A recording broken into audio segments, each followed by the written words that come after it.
Electricity was nonsense until it wasn't. The internet was nonsense until it wasn't. And I remember some of the fuss when it first started happening, turning up in books about how dangerous it was. Everything new, and there is a difference. There are always legitimate, reasonable and sensible concerns and worries. Electricity, obviously. We know what they are now, but we don't even think about it twice. But what happens with every time you have something new tech, whatever, fearmongers jump on the back of it and come up with this ridiculous crap. Now, when I first was on the internet, I had a friend who was an American Tea Partier, and the boogeyman at that time for them was something called Agenda 21, which at the time I think had been ratified about 20 years. And if you've gone and read it, it was the most boring document ever. I think they've given up on that now, because at this point it's probably 35 years, and come on, be real. 15-minute cities. Have you gone and read onto the World Economic Forum website and read what they are? Because if you would, you'd realise that these are a good thing. They're a brilliant thing. They're a brilliant idea because they already exist. But what it does, it preserves the ones that are there and makes sure that other people benefit from them too, if you knew what they were and you read about them, right? Which you obviously haven't because you're so panicked about them. Like I said, anything has legitimate concerns, of course. How much money are we spending?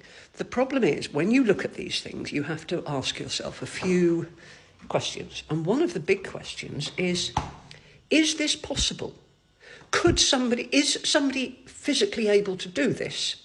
Well, the answer is, this is the UK government. It's not Blofeld, it's the UK government. They don't have much money.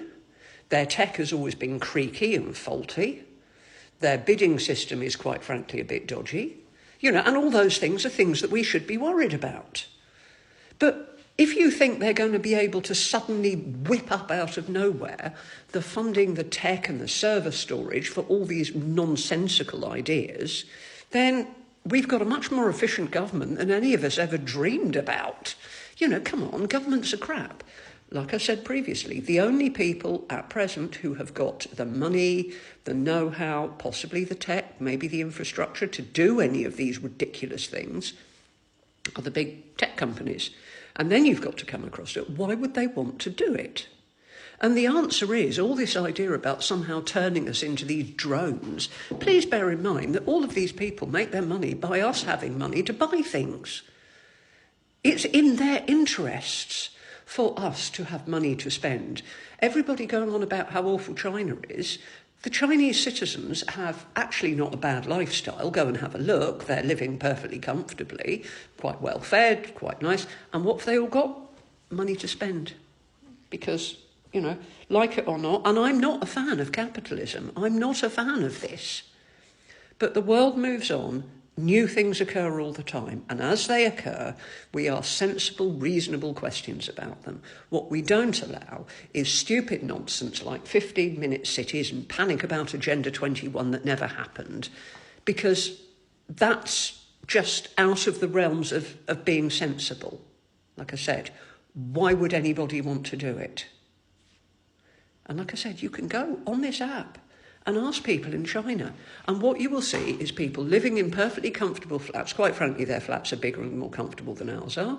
They've got jobs, they go out, they buy things, they've got access to lovely foods, nice tech, fashion. They live a life just like you and I, because the money that they earn is spent in the economy, and like a big washing machine, it goes round and round. And that's what pays all these tech giants. That's what's paid for Jeff Bezos' bloody yachts. Is you having money to spend. So why would he want to stop you? He might need another yacht. He's only got one.